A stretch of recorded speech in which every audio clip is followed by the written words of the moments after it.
New videos every day. In the arena of recreational drugs, there are particular drugs referred to as designer drugs, which are actually designed to be highly addictive and to give you a very extreme high. But what about in the food industry? Are fast foods and junk foods actually designed to be addictive, to keep you hungry, and to cause you to overeat? And if these foods are designed to be addictive and to cause us to overeat, could that be a reason why America's obesity rate has doubled in the last 10 years? So, what do you think? Are there foods out there that you crave even though you know they're not good for you? Are certain foods that you feel like you cannot resist? Or are there certain junk foods that you don't even think you could live without eating? If so, leave me a comment and let me know what those foods are. In this video, I'm going to explain how fast foods and junk foods are intentionally designed to be addictive, to cause excessive hunger, and to keep you eating. It's all about the bottom line. The more that they can keep you eating their food, keep you returning for that same food, and keep you hungry, the more that's going to increase their profit and improve their bottom line. So how do food companies manipulate the food to keep you hungry and keep you eating? Well, the first reason is because of refining or processing the foods. Let me explain. Refining is the process of taking a complex substance and stripping away parts of it until you have an intensified and pure substance. One great example of the refining process is cocaine. You take the otherwise pretty benign coca leaf and strip away all of the other parts until you have the substance cocaine. Now, if you actually took a coca leaf and chewed on it, you get a slight numbing effect, but you wouldn't get high the way that you do when you ingest cocaine. Another example of the refining process is to think about distilled alcohol, where you actually take a substance and then distill it even further so that you have a substance with an even higher alcohol concentration. This is why a refined substance like Everclear is gonna get you drunk a lot faster than wine. The refining process that's used to make super intense drugs and alcohol is also used to make your food. So, for example, the white bread used in hamburger buns is the cocaine version of an actual whole grain or whole grain bread. Seems a little hard to believe, but let me give you another example. When you refine a food, you're taking away many of the food's components, like the fiber or the micronutrients, the vitamins, the minerals, so that you're left with one substance, which more often than not is sugar. Specifically, let's talk about high fructose corn syrup, which obviously comes from corn. A cup of corn by itself contains 12 grams of fiber, vitamin A, C, E, and K, thiamine, riboflavin, vitamin B6, vitamin B12, pantothenic acid, folate, calcium, iron, magnesium, phosphorus, potassium, sodium, zinc, copper, manganese, and selenium. High fructose corn syrup, on the other hand, contains no fiber, 0.1 milligram of riboflavin, no other vitamins, and pretty much all of the calcium, magnesium, potassium, phosphorus, and minerals have been completely stripped away. So we can see that the whole food, the corn, contains fiber and a whole bunch of micronutrients like vitamins and minerals, but the refined, processed food contains virtually none of those and has been refined to basically just sugar. So factor number 2 in why fast foods and junk foods cause us to overeat and cause us to always be hungry is low nutrient density, which is caused by the refining process that strips all the nutrients away from the food. The idea that we eat food to consume calories because calories give us energy has been thoroughly ingrained in our heads. But it's really important to understand that the body needs a whole host of other nutrients in order to function. That's fiber, that's vitamins, minerals, antioxidants, and a whole lot of other nutrients that can only be found in whole natural foods. And if your body isn't getting the nutrients that it needs, it doesn't matter how many calories you eat, your body will still be hungry. So you can go out to the fast food joint and eat a 2,000 or 3,000 calorie lunch, but if your body isn't getting the nutrients that it's needing, It's still going to be sending you messages that you're hungry, and you're still going to be experiencing food cravings, even though you've eaten way more calories than your body actually needs. So this is one way that the food industry keeps us hungry. The process of refining foods and stripping away nutrients causes us to have nutrient deficiencies that are going to cause us to continually be hungry. Factor number 3 is fiberless foods. Fiber is another nutrient that is often stripped away from junk foods, processed foods, and fast foods, supposedly just to extend the shelf life. But for 3 different reasons, stripping away the fiber is actually going to cause you to overeat and cause you to be addicted to the foods. The first reason is that fiber actually expands in your stomach, and it's one of the primary things that contributes to us feeling full and feeling satiated.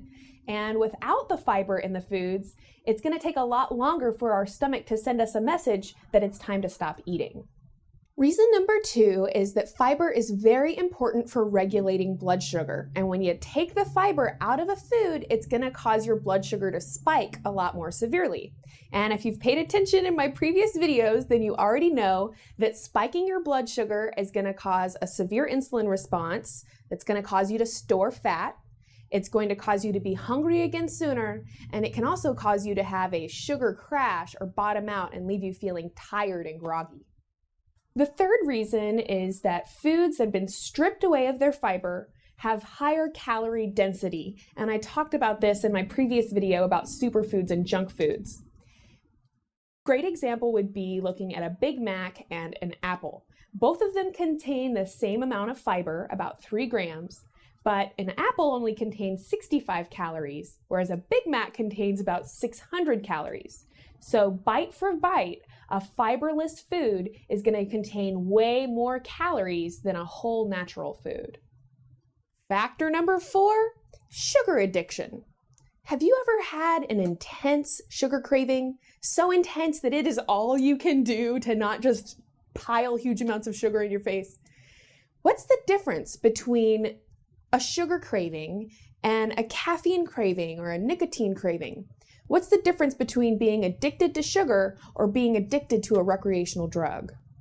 The truth is that refined sugar acts just like a drug when it enters the body. And research has shown that the body treats sugar the same way it treats any other toxin, and that it actually has to be detoxified in the liver the same way that alcohol does. Huge amounts of refined sugar are actually added into most processed, fast, and junk foods. The breads, the sauces, even something like hamburgers. The Big Mac actually has 8 grams of refined sugar added into it, even though we really don't think of hamburgers as being a sweet food. So while we don't have time in this video to delve too deeply into sugar addiction, we will address it in a future video, so be sure to subscribe.